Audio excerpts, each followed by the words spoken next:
Mesdames et messieurs, nous sommes de retour avec Rome, Chantal, Tilou, Jean-Paul et moi-même, Jean-Ernest Pierre. Présentement, on attaque le bout Haïti, un bout extrêmement difficile à attaquer. Messieurs, les gangs font la loi dans ce pays. Et là, moi, comme je n'arrive jamais à comprendre ce que ces gens-là veulent, alors je continue à ne pas comprendre. Ils demandaient le départ d'Ariel Henry. Ils voulaient obtenir le départ d'Ariel Henry. Supposément, Ariel Henry n'est plus au pays et il continue de faire une guerre insensée à la population, tuant, kidnappant, massacrant, violant. Bon, alors ces gens-là, je pense que je suis toujours au même point à dire qu'il n'y a aucun moyen de faire la paix avec des bandits de la sorte. C'est pas parce qu'on n'a jamais vu des bandits dans d'autres pays, mais dans certains cas, on comprend qu'il y a une revendication, qu'il y a un projet, qu'il y a un plan, une idéologie. Mais là, il n'y a rien. Il n'y a rien et ce qui m'amène à croire que ces gens-là, oui, même si on arrive à obtenir un moment d'accalmie avec eux, ils garderont leurs armes et ils reviendront parce que c'est des sauvages, des gens avec qui on ne peut absolument rien faire. Moi, c'est ma position. Et messieurs, allez-y, je ne sais pas qu'est-ce qu'on pourrait ajouter parce que je ne sais pas. Est-ce qu'on comprend? Qui comprend ces bandits-là? Est-ce qu'ils ont un objectif que je n'ai pas vu, moi, Tilou? Et je ne sais pas s'ils ont un objectif qu'on ne voit pas, mais dans leur démarche, ça n'a jamais été autre chose que semer la terreur pour gagner de l'argent ou du territoire, hein. Et je rappelle que lorsqu'il y a eu certaines accalmies, des rumeurs, je dis rumeurs parce que moi, je ne peux pas le prouver, mais des rumeurs vraiment, semble-t-il, fondées, disaient que tout simplement, des gouvernements ou certaines autorités leur avaient envoyé de l'argent pour leur demander De de se chauffer la calmer un peu. rouilla. Chauffer la rouilla. Soit chauffer la rouille, soit de se calmer. Donc, leur objectif, enfin, leur démarche n'a jamais été autre chose que d'avoir de l'argent et puis de gagner du territoire. Maintenant, quand j'entends certains parler de révolution ou d'amnistie ou ce genre de choses, je me demande si vraiment cette personne-là prend la dimension de ce que font ces bandits. Et moi, j'ai même peine à les appeler seulement des bandits maintenant. Je pense vraiment que ce sont des terroristes. On est vraiment au niveau du terrorisme parce qu'ils ne font que ça, tuer. Récemment, la semaine dernière, on a eu 15 cadavres. Il y a un citoyen qui a dit qui a parlé d'une petite marchande, d'une mémère, qu'ils ont tué comme ça, gratuitement. Donc là, il s'agit vraiment de terroristes, de rien d'autre, vraiment de terroristes. Et quand j'entends certains responsables politiques ou des gens qui avaient et qui aspirent à occuper des postes dans le pays et parler d'amnistier ou de amnistier, c'est déjà une chose, mais de les intégrer dans les négociations ou dans la transition, je me dis, bon, il y a quelque chose que je ne comprends pas, parce qu'il est évident que ce ne sont que des terroristes. Alors, professeur Chantal, moi je suis rendu au même point que Tilou. Je ne comprends pas si tu peux nous éclairer. Hum. Écoutez, on peut difficilement vous éclairer, vous-même, Tilou, toi-même, sur la situation qui se passe en Haïti. Les gens qui nous écoutent, cependant, on peut essayer de partager notre compréhension. Tout d'abord, il y a effectivement cette déclaration de dirigeants politiques en Haïti ou d'acteurs étrangers qui sont influents en Haïti, qui vont dans ce sens, et c'est très, très inquiétant pour la raison suivante. J'ai déjà souligné sur CPAM, lors d'interventions précédentes, qu'il y a l'ancienne ambassadrice américaine à Port-au-Prince, Pamela White, qui elle-même était dans un rôle davantage de militante politique que de diplomate, puisque que certains diplomates portaient le brassard, le brassard rose. De Martelly.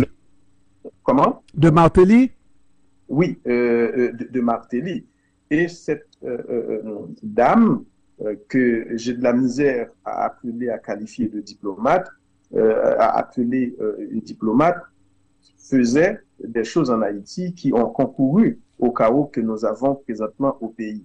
Et elle-même, dans une déclaration récente aux États-Unis, elle a non seulement demandé, elle a dit qu'elle parle à Guy Philippe et elle a explicitement dit, on l'appelle en Haïti bad boy, en faisant ce petit geste de son doigt pour dire entre guillemets, en disant que nous, les Américains, nous devons collaborer avec lui, il peut changer les choses et aller jusqu'à suggérer que Barbecue, ce criminel, chef de gang, qui a terrorisé la population, puisse aussi, selon Madame White, intégrer la structure de transition qu'on est en train de mettre en place. Moi, je trouve que l'idée d'amnistier les bandits, d'en faire des acteurs dans la transition, c'est une insulte à la dignité humaine, à l'intelligence humaine. C'est vraiment quelque chose qu'il faut dénoncer. Ce serait une prime à la délinquance, ce serait une prime à l'indécence, ce serait insupportable et on ne ferait qu'inciter les autres jeunes qui n'ont jamais été bandits à devenir bandits, puisque c'est la voie royale pour avoir la voie au chapitre des affaires haïtiennes, après avoir gagné de façon malhonnête autant d'argent, tué autant de personnes. Tilou vient de prendre un exemple, maintenant on se voit consacré, légitimé comme acteur. Nous devons, nous qui avons encore la voix, nous élever de toute notre force contre une telle initiative qui ne peut être que l'apanage de, excusez-moi pour le gros mot, de salauds. Non, mais c'est un bien petit mot gentil là pour citer ça. Parce que les salauds, les vrais salauds peuvent se fâcher contre toi, professeur. Attention. Avec des gens comme ça, non, il faut prononcer les deux P avec un S, je ne sais pas là. Cela dit, moi j'ai tendance à... Ça fait longtemps que j'ai dépassé les étrangers qui nous apprennent quoi faire, etc. Et on les voit venir moindrement qu'on est intelligent. On les voit venir à distance. Des Pamela White, ces gens-là n'ont rien à nous apporter. Quand ils nous apportent quelque chose, même si on voit la chose est de couleur blanche, méfie-toi, méfie-toi, c'est probablement rose, jaune, mais jamais ce que... Ces gens-là, moi j'ai déjà dit ici à ce micro aussi, que quand les étrangers, mais je l'ai dit même à un ancien ambassadeur, les étrangers vous disent d'aller à droite, vous allez tout de suite à gauche. Bon, cela dit, parce que toujours en fonction du fait que ces gens-là ont leurs agendas. Et c'est cet agenda-là que nous n'avons pas, nous ne connaissons pas leur agenda pour Haïti. Et j'aime à répéter que la plupart aiment beaucoup Haïti, mais n'aiment pas les Haïtiens. OK? Cela dit, moi, je m'attends à ce que un Tilou, un professeur comme ça, Chantal, ait du souci, un Jean Ernest ait du souci pour l'avenir de leur pays, n'est-ce pas? C'est de voir ces Haïtiens qui sont pour la plupart, qui font partie de l'élite intellectuelle du pays, nous parler de cette possibilité comme quoi on est face à une impossibilité à résoudre, n'est-ce pas? Étant donné que si on ne parle pas aux bandits et qu'on ne leur fasse pas une place au sein de quelle que soit la structure pour diriger le pays, eh bien, le pays ne connaîtra jamais de paix. Moi, je vous le dis, je vous le garantis, et si ça arrive contrairement à ce que je dis là, je veux me taire à jamais. que même si vous parlez à ces gens-là, vous leur donnez une place dans la structure, ils ne peuvent pas abandonner leurs armes parce que ça serait vraiment la fin. Et vous l'avez entendu aussi, il y a une petite remontée du bois calé. Cette semaine qu'on vit là, ben, il y a une petite remontée. D'ailleurs, dans les quartiers, les interdictions qu'on appelle les pneus enflammés qu'on met là, c'est l'action des gens des quartiers qui bloquent les entrées de certains quartiers, n'est-ce pas, pour éviter, pour qu'ils puissent être à l'affût quand ces bandits vont venir, et ils ont donné quelques bois calés. Alors, moindrement organisé, si l'autre n'était pas proche des gangs, celui qui se disait Premier ministre, qui a arrêté tout ça, aurait utilisé la présence de policiers et encadrant la population, ça fait longtemps qu'on aurait résolu le problème des bandits dans Port-au-Prince.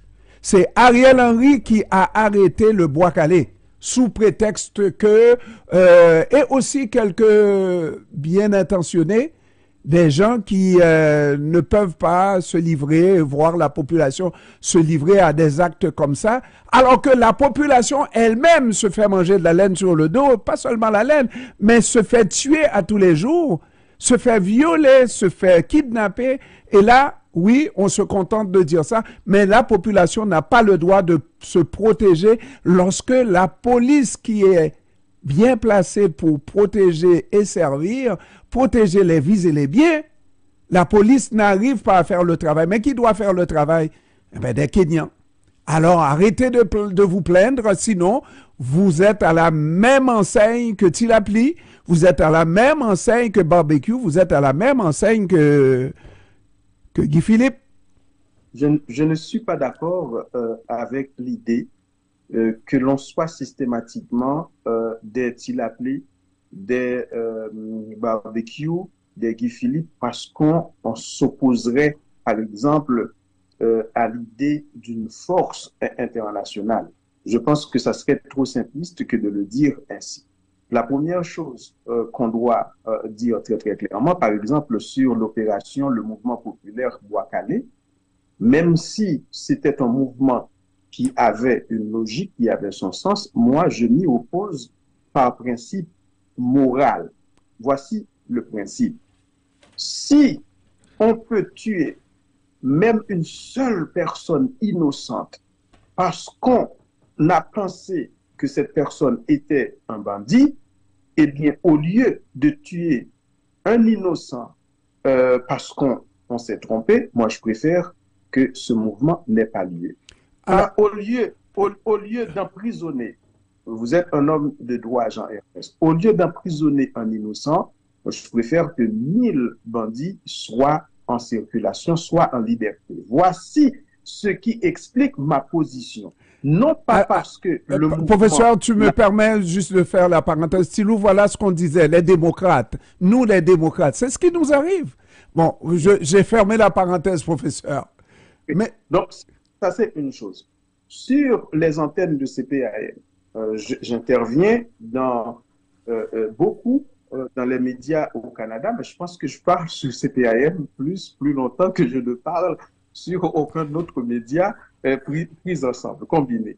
J'ai clairement dit, Jean-Ernest, et ça tu le sais, nous nous parlons en privé, nous nous parlons en ordre aussi.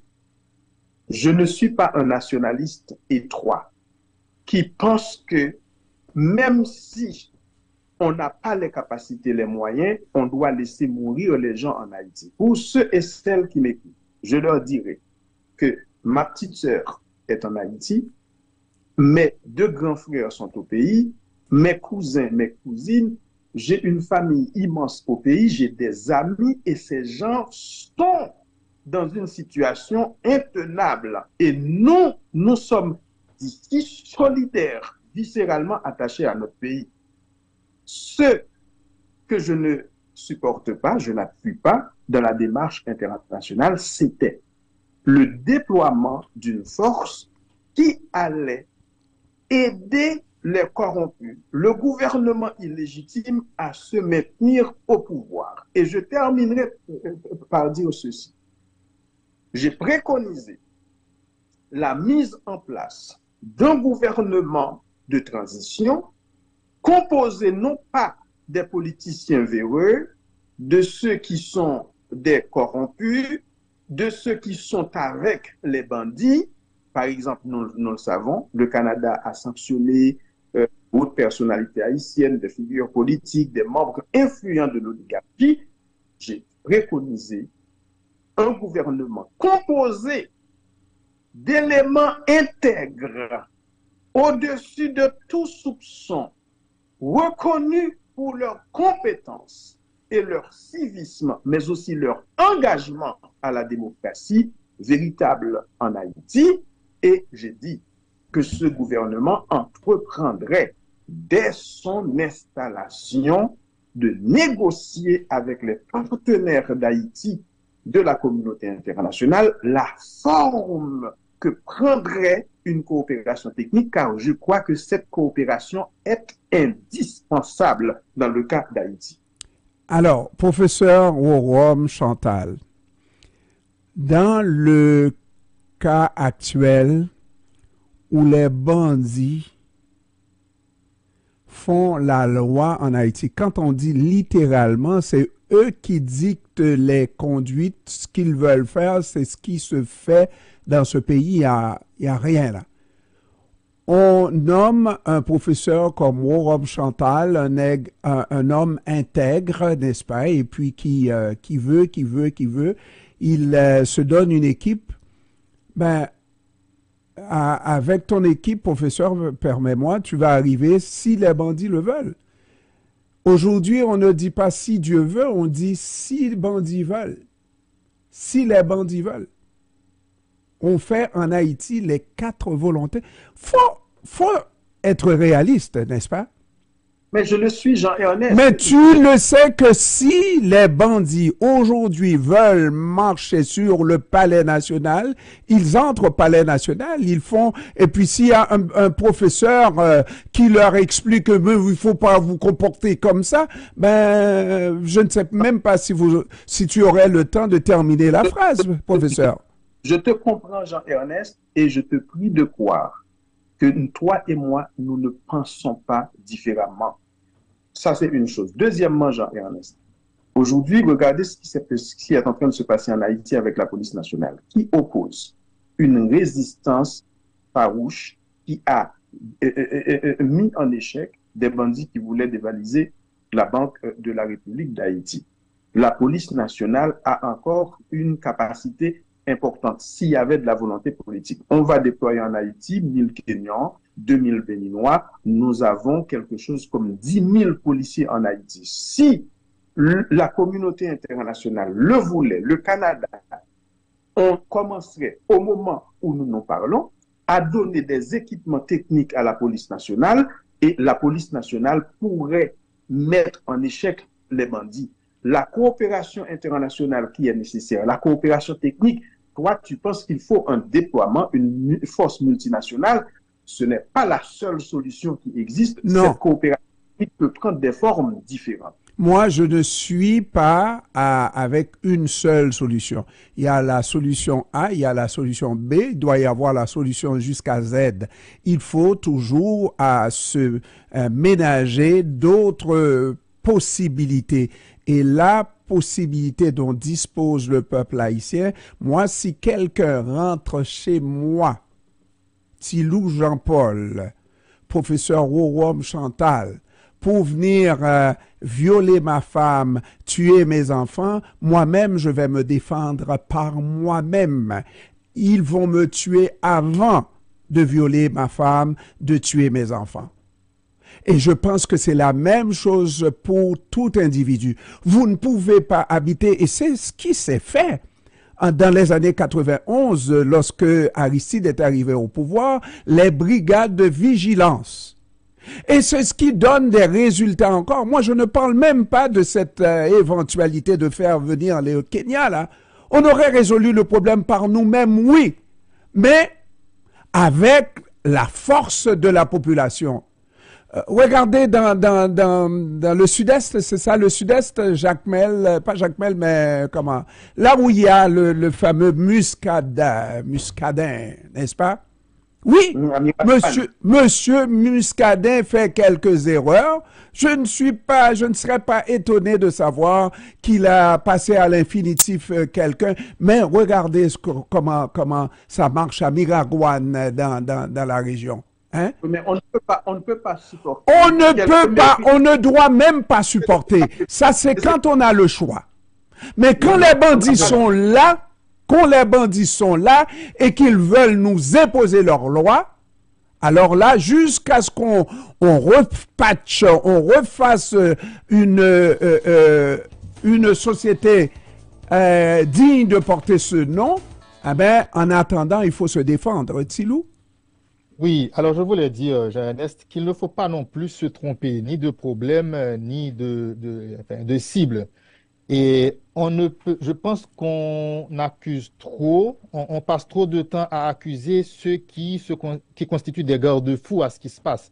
Surtout qu'en réalité, ceux-là qui disent attention à ce qui se passe, ils n'empêchent pas du tout que ça se passe, hein. Par rapport à la force, je pense qu'il est légitime que certains disent attention à cette force qui va venir parce qu'on en a déjà eu et ça n'a pas donné de résultat. Absolument. C'est important. Et puis, il y a d'autres questions à se poser aussi. La police nationale sous embargo d'armes qui ne reçoit pas. Donc, c'est assez complexe et je trouve que c'est légitime et même nécessaire que certains se posent des questions. Absolument. Sur ce qui a eu. Ça, c'est une chose. Par rapport au Bois-Calais aussi, il y en a, on ne peut pas empêcher, et c'est même normal, c'est même sain que certains disent attention que ça peut amener des dérives. Je ne serais pas aussi catégorique que pour le professeur Rorom pour dire s'il y a la possibilité qu'il y ait une dérive ou une bévue, il faut que cela cesse. Je serais plus nuancé. Je n'ai pas de position catégorique, mais je serais plus nuancé. Par contre, je trouve que c'est sain parce que des dérives, il va y arriver. Et là, récemment, hier, hein, je regardais, il y a l'un des bandits qui est Tigreg, là, qui est tué. Est-ce qu'on peut... On peut le comprendre, hein? Je comprends ceux qui sont dans l'action, mais est-ce qu'on peut aussi avaliser, être d'accord ou faire la promotion que la police, après avoir tué un chef de gang, lui coupe la tête et l'exhibe sur les réseaux sociaux exactement comme le font les gangs? Donc, je pense qu'il est nécessaire qu'il y ait des garde-fous et qu'on se pose ces questions. Non, regarde là. Tout à l'heure. Juste avant de te laisser parler, oui. Tu as parlé de brigade vigilance oui. Et que ça marchait, mais il faut dire aussi que beaucoup de ces brigades vigilance se sont transformées en gangs après. Mais ok, parce que bon, les circonstances et tout ça, bon, on ne rentrera pas dans les détails. Cela dit, un bandit qui est là pour semer la terreur dans une démocratie. On arrête le bandit et on le met en prison dans un premier temps et il va passer devant un système de justice et tout ça et il sera trouvé coupable, on espère, n'est-ce pas, et il ira en prison et il est mis hors d'état de nuire. Dans un pays où tu n'as pas ce régime-là, où même quand on arrive à amener le bandit en prison devant la justice et qu'il est emprisonné, eh ben, il y a d'autres bandits qui viennent ouvrir, éventrer la prison et faire sortir ces bandits-là. Moi-même, je vous dis là, j'ai honte de dire ce que je pense, je n'ose même pas dire ce que je ferais de ces bandits-là. Je n'ose pas dire. Je comprends ta logique et je suis même d'accord avec la logique. Mais ce que je veux te dire, c'est que, par exemple, lorsque Ariel Henry s'était dit opposé au Bois-Calais, moi, je l'avais trouvé indécent parce que s'il y a un Bois-Calais, c'est parce que lui, il ne fait pas son travail. Là, voilà. On est d'accord. Mais je dis qu'il est sain quand même qu'il y ait des garde-fous, des personnes qui disent attention aux dérives. Et encore une fois, je ne suis pas sûr que ça mérite toute cette énergie que nous dispensons parce que, en réalité, ces garde-fous-là n'empêchent pas le Bois-Calais d'être fait et ce n'est pas eux le problème. Alors, de temps en temps, il faut dire à ces bandits-là qu'ils ne sont pas indestructibles. Parce que, professeur Ouom, je dois aller à la pause, mais je sais que tu sais, même si tu es à Moncton, ce qui se fait en Haïti. Les bandits qui vont voir des prêtres du vaudou, des Oungans, pour se donner le pouvoir d'être immortels. Et il y en a qui finissent par croire qu'ils sont immortels, indestructibles. Et c'est pour ça qu'ils sont comme ils sont là. Ils font ce qu'ils veulent dans le pays. Mais de temps en temps, il faudrait démontrer aux autres qu'ils ne sont pas indestructibles. Parce que ces gens-là, ce qu'ils font, ça n'a pas de sens. Une quinzaine de personnes innocentes, petits marchandes, comme on dit, n'est-ce pas? Mais ça n'a pas d'allure. Tout ça, tu es homme de droit. Oui, mais de temps en temps, on met le doigt de côté, on règle nos problèmes. Moi, très honnêtement, professeur, très honnêtement, si quelqu'un vient chez moi, je ne suis pas avocat chez moi, tu es en contravention, je ne te laisserai pas tuer ma femme, je ne te laisserai pas tuer mes enfants. Non, moi, je protégerai ma... Hein? Oh oui. Oui, ça c'est un cas différent. Moi, je pense qu'il faut que les institutions légitimes fassent leur travail. Avec le temps. Mais pour tout de suite, là, tu règles ton problème, parce que si tu ne règles pas ton problème va te régler. Je fais la pause, professeur, et on revient avec l'autre aspect de la question, c'est le conseil qui est établi, messieurs.